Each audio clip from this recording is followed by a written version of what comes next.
निश्चित तौर पे अत्यधिक छल अच्छी चीज नहीं है, पर निश्चित तौर पे अत्यधिक भावुकता, अत्यधिक दयालु वश में आकर के दूसरों की सहायता करना भी अच्छी बात नहीं है।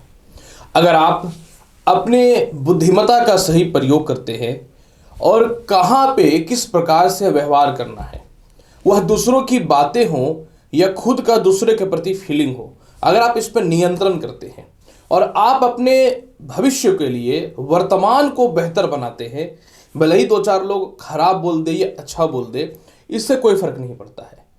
इसीलिए अगर आप अपने जीवन में थोड़ा छल करते हैं, थोड़ी बुद्धिमानी का प्रयोग करते हैं और खुद के लिए और अपने परिवार के लिए अगर पहले सोचते हैं, तदुपरांत आप दूसरों के लिए सोचते हैं, तो 100% आप सफल हो सकते हैं। ये बात जो मैं बता रहा हूं, ये धनु राशि वाले आपके लिए बता रहा हूं, क्योंकि आपके जीवन में क्षण भर में दूसरों पर विश्वास कर लेना, वो आपका फ्रेंड सर्कल हो या परिवार के लोग हो, और अपनी भविष्य और अपने वर्तमान को ना देख करके पहले दूसरों को देख लेना, ये जीवन की बर्बादी का कारण होता है। तो मैं यही बोलूँगा कि जीवन में अगर आपको बहुत बेहतर बनाना है अपने आप को, तो मैं यही बोलूँगा कि पहले इस जो मैंने आपको बातें बताई हैं, इस फॉर्मूला का प्रयोग करिए, तब जीवन में 100% धनु राशि वाले बहुत ज़्यादा सफल हो सकते हैं। नमस्कार प्रिय दर्शकों, मैं हूं एस्ट्रोलॉजर डॉक्टर रवि गुप्ता और स्वागत करता हूं धनु राशि वाले 1 मार्च से लेकर के 31 मार्च के मध्य का संपूर्ण मासिक राशिफल के मेरे इस विशेष कार्यक्रम में। प्रिय धनु राशि वाले, आज मैं आपको बताऊंगा कैसा रहेगा पूरा 31 दिनों में आपके कर्म क्षेत्र का, इनकम का, विदेश यात्रा, धन संपत्ति, संतान, दाम्पत्य जीवन और स्वास्थ्य का हाल। जो जीवन के महत्वपूर्ण पार्ट होते हैं जिससे हमारा जीवन चलता है, तो क्या घटित होगा, इसकी संपूर्ण जानकारी मैं अवश्य दूंगा। ये जो राशिफल है, ये चंद्र राशि पर आधारित है। कई बार कुछ लोगों को चंद्र राशि से मैच नहीं करता है, तो आप लग्न के अनुसार देख सकते हैं। दूसरी महत्वपूर्ण जानकारी यह है कि यह जो भी भविष्यवाणी है, ग्रहों के गोचर के आधार पर है। तो इस बात की कोई श्योरिटी मैं तो नहीं दे सकता कि 100% मैच कर जाएगा। हो सकता है आपकी कुंडली में ग्रहों की स्थितियां बहुत अच्छी नहीं होगी, इसीलिए यह जो है आपके जीवन को बेहतर बनाने के लिए आप इसे एक प्रयोग के तौर पर देख सकते हैं कि हमारी ग्रहों की स्थितियां क्या हैं। और तीसरी महत्वपूर्ण जानकारी यह है कि राशिफल के अंतिम पड़ाव में मैं कुछ उपाय भी बता दूंगा, जो ग्रहों की स्थितियों में अस्थिरताएं हैं, तो इसको आप किस प्रकार से शुभ कर सकते हैं। तो चलिए धनु राशि वाले, सबसे पहले प्रारंभ करता हूं कैसा रहेगा आपके जीवन में 2023 का मार्च का 31 दिनों का हाल, यानी मार्च राशिफल का हाल। प्रिय धनु राशि वाले, देखिए आपके कर्म क्षेत्र के स्वामी बुध है, लेकिन आपके राशि के स्वामी बृहस्पति मीन राशि में गोचर कर रहे हैं और कर्म क्षेत्र को देख रहे हैं। लग्नेश निश्चित तौर पर जब प्रबल होता है तो मनुष्य के जीवन में सफलताओं का रास्ता खुलता है, लेकिन आपकी कुंडली में 12 मार्च तक कर्म क्षेत्र को नीच दृष्टि से शुक्र देख रहे हैं, और यानी 12 मार्च तक शुक्र का दृष्टि कर्म क्षेत्र पे यह दिखाता है कि 12 मार्च तक नए नौकरी या व्यवसाय में आपके जीवन में दिक्कतों का सामना करना पड़ेगा। 12 मार्च तक आपके सीनियर अधिकारियों से, पिता से मतभेद की स्थितियां बनेंगी। कोई अगर प्रमोशन और पदोन्नति होने वाला है तो 12 मार्च तक आपको इन सभी दिक्कतों का सामना करना ही पड़ेगा, आप इसके लिए कुछ भी कर लें। इसके बाद जो है आपके जीवन में कुछ परिवर्तन आएगा। जैसे ही 12 मार्च को शुक्र जो है ये 4th हाउस से पंचम हाउस में आ जाएगा, तो जो भी व्यक्ति लॉटरी, सट्टा, शेयर मार्केट से रिलेटेड काम कर रहे हैं, आप लोगों के लिए तो तालमेल और करियर का ग्रोथ बहुत ही बेहतर हो जाएगा, इसमें कोई शक नहीं है। साथ में मंगल भी 13 मार्च को जो है आपके जीवन में सप्तम भाव में आ जाएंगे, तो पंचमेश मजबूत होगा, तो लॉटरी, सट्टा, शेयर मार्केट का लाभ तो दे देगा। लेकिन नए नौकरी और व्यवसाय की स्थितियों की बात करूं तो नए नौकरी व्यवसाय में आपके जीवन में 16 मार्च के बाद बेहतर सुधार होगा, क्योंकि 16 मार्च से कर्म क्षेत्र का स्वामी बुध जो है वो 4th हाउस में आ जाएंगे। भले यहाँ पे नीच के रहेंगे, लेकिन इनकी उच्च की दृष्टि कर्म क्षेत्र पे पड़ेगी, और सूर्य 15 मार्च को भी 4th हाउस में आकर कर्म क्षेत्र को देखेगा। जहां सूर्य और बृहस्पति का मित्रवत संबंध है, वही कर्म का मालिक कर्म को देखेगा, तो लाभकारी पोजीशन पे रहेगा। मतलब 15 मार्च और 16 मार्च के आसपास में आपका जो जीवन का आगे का समय है वो बेहतर होना चालू हो जाएगा। यानी कोई बड़े प्रोजेक्ट में हाथ लगाना चाहते हैं या कुछ भी बड़ा करना चाहते हैं, तो आप, मैं बोलूँगा 16 मार्च के बाद प्रयास कीजिए, इसको सफल होने से कोई नहीं रोक सकता है। अगर मैं बात करूं कैसा रहेगा आपके जीवन में विदेश यात्रा का हाल, विदेश यात्रा कारक ग्रह सूर्य जो है वो देख रहे हैं भाग्य स्थान को, और विदेश यात्रा के लिए मंगल आपके लिए बहुत ज्यादा महत्वपूर्ण भूमिका निभाते हैं, क्योंकि मंगल जो है वो द्वादश स्थान को देख रहे हैं। तो आपके जीवन में एक बहुत ही अच्छी बात यहां पे मैं देख पा रहा हूं कि मंगल जो है यह 13 मार्च से केंद्र में आएंगे। मतलब 13 मार्च से पहले पहले आपके जीवन में विदेश यात्रा जाने से रिलेटेड सारे कार्यक्रम तय हो जाएंगे। लेकिन 13 मार्च के बाद विदेश जाने की संभावनाएं 10 गुना बढ़ जाएंगी, क्योंकि 15 मार्च से सूर्य फोर्थ हाउस में आके भाग्येश को प्रबल कर देंगे मित्र ग्रह बृहस्पति के साथ, और मंगल जो है वह केंद्र में आ जाएंगे।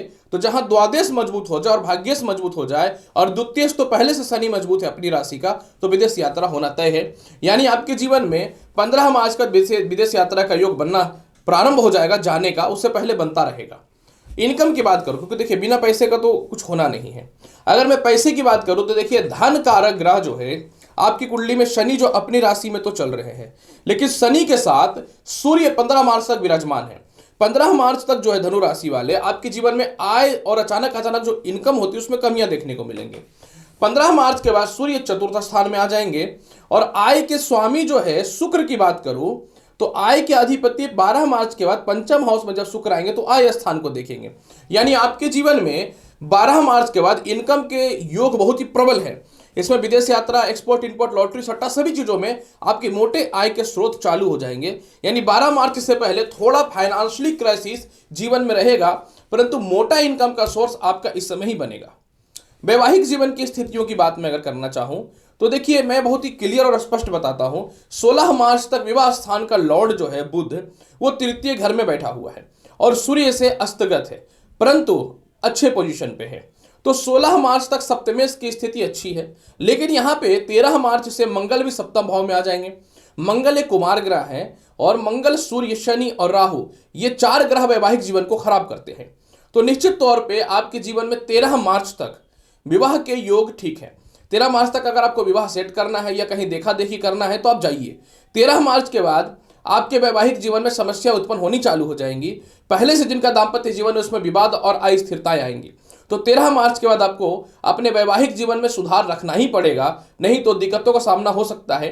13 मार्च के बाद जीवन साथी के करियर को लेकर के परेशानी, स्वास्थ्य को लेकर परेशानी, आपसी मतभेद, या फिर कोई विवाह के रिश्ते जो पहले से सेट होने के कगार पे थे टूट भी सकता है। तो उससे पहले आप कोशिश करें वैवाहिक जीवन के कार्यक्रम को समाप्त करने का। इसके अलावा अगर लव रिलेशन की बात करूं तो लव रिलेशन पूरे महीने बहुत अच्छा है। जो लोग प्रेम विवाह करना चाहते हैं उनके योगों में तो 13 मार्च को बहुत ही प्रबलता देखने को मिलेंगी, लेकिन लव लाइफ में अगर परेशानी या अस्थिरताएं जो चल रही थी वह जो है आपके जीवन में 12 मार्च से ठीक हो जाएगा। यानी 12 मार्च के बाद 100% जब पंचमेश और सप्तमेश शुक्र और मंगल के कारण मजबूत हो जाएगा तो आपका लव लाइफ और लव से विवाह के योगों में यानी लव मैरिज के योगों में विशेष वृद्धि के अवसर दिखेंगे। अगर मैं बात करूं कैसा रहेगा भूमि मकान वाहन संपत्ति का हाल, भूमि मकान वाहन संपत्ति कारक जो है धनु राशि वाले आपकी कुंडली में बृहस्पति अपनी राशि में बैठ करके निश्चित तौर पे जो है उत्पन्न करके रखे हुए हैं हंस योग, और वहीं पे बृहस्पति और शुक्र की युति भी है तो नारायण योग भी, और वहीं पे शुक्र अपनी राशि उच्च के है तो मालव्य योग भी है। मतलब भूमि मकान वाहन संपत्ति का योग पूरे महीने बहुत जबरदस्त है। आप कुछ नए भूमि मकान वाहन संपत्ति परचेज करेंगे, कहीं घर बुक करके रखे थे तो वह आपके फेवर में आ जाएगा। संपत्ति से रिलेटेड कोई लॉटरी होने वाला है या फॉरेन में घर लेना चाहते हैं तो मतलब आपके जीवन में ये हर मामलों में बेहतर है। लेकिन मैं यही बोलूंगा कि थोड़ा वैवाहिक जीवन की समस्याएं तो दिखती हैं। अगर मैं बात करूं कैसा रहेगा शिक्षा और संतान का हाल, देखिए पंचमेश राहु आपके जीवन में बहुत ही अच्छे से मैं बात करूं 12 मार्च तक, क्योंकि शनि की नीच दृष्टि पड़ रही है प्लस केतु की भी दृष्टि कंटिन्यू पंचम हाउस पर, वहां तो राहु बैठे हुए हैं। 12 मार्च तक शिक्षा में प्रॉब्लम है। 12 मार्च तक जो संतान कंसीव करके रखे हैं आपको पीड़ा का सामना करना पड़ेगा।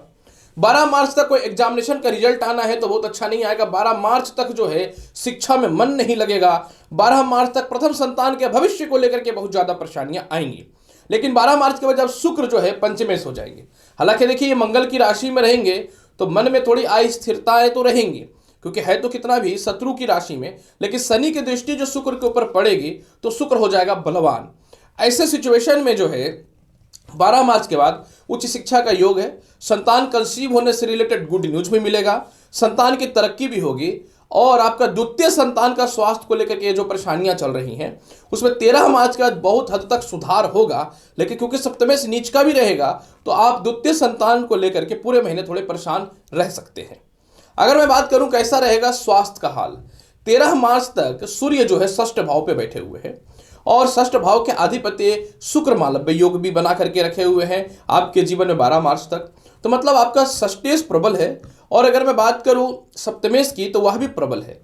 तो आपके पूरे महीने खास करके 12 तारीख तक थोड़ा सा सर्दी खांसी हल्का फुल्का टॉन्सिल की समस्याएं परेशान कर सकती हैं, लेकिन 12 मार्च के बाद यह समस्याएं दूर हो जाएंगी। यानी पूरे महीने स्वास्थ्य का हाल बहुत ही अच्छा है। कर्ज समाप्ति के लिए बहुत अच्छा है यह महीना। 12 मार्च के बाद आपके जीवन में कर्ज की समाप्ति पूर्ण रूपेण होनी चालू हो जाएगी। 12 मार्च के बाद शत्रुओं से रक्षा होना चालू हो जाएगा। 12 मार्च के बाद ससुराल पक्ष से तालमेल बहुत ही बेहतर सुधार हो जाएगा। और 12 मार्च के बाद भी जो है बहुत हद तक अगर मैं बात करूं तो पुराने कोई केस मुकदमा है तो उसमें विजयी होते हुए दिखेंगे। फिर भी उपाय के तौर पे क्या करना चाहिए? देखिए, एक बात तो कन्फर्म है कि 16 मार्च से बुध नीच का होगा, तो 16 मार्च के बाद आप ओम गण गणपति नमः मंत्र का जाप कीजिए, गणेश चालीसा का पाठ कीजिए, या फिर प्रतिदिन गणेश जी को एक सुपारी अवश्य अर्पित कीजिए। इसके अलावा मैं बोलूंगा कि पूरे महीने आप जो है माता लक्ष्मी का जितना ज्यादा से ज्यादा हो पूजन करें तो आपके लिए बेहतर रहेगा। और 13 मार्च के बाद प्रत्येक दिन ओम हन हनुमते नमः मंत्र का जाप करिए। तो आप देखेंगे धनु राशि वाले, आपका पूरा का पूरा 31 दिनों का ये जो मार्च का महीना है ये बहुत ही शानदार और बहुत ही बेहतर जाएगा। तो प्रिय धनु राशि वाले, कैसा रहेगा पूरे 31 दिनों का हाल, इसकी संपूर्ण जानकारी मैंने आपके समक्ष प्रस्तुत किया है। एक चैनल मैंने और बनाया है एस्ट्रो रवि गुप्ता, जिसमें शॉर्ट्स वीडियो में डालता हूं। जिनको समय की कमी हो आप इस चैनल पर जाकर के आप 1 मिनट के वीडियो में बहुत सारी जानकारी प्राप्त कर सकते हैं। तो आप इस चैनल को भी लाइक करिए, शेयर करिए, सब्सक्राइब करिए। मिलता हूं अगली वीडियो में और महत्वपूर्ण और ज्ञानवर्धक जानकारी के साथ। तब तक के लिए नमस्कार, अच्छे से रहिए, धन्यवाद।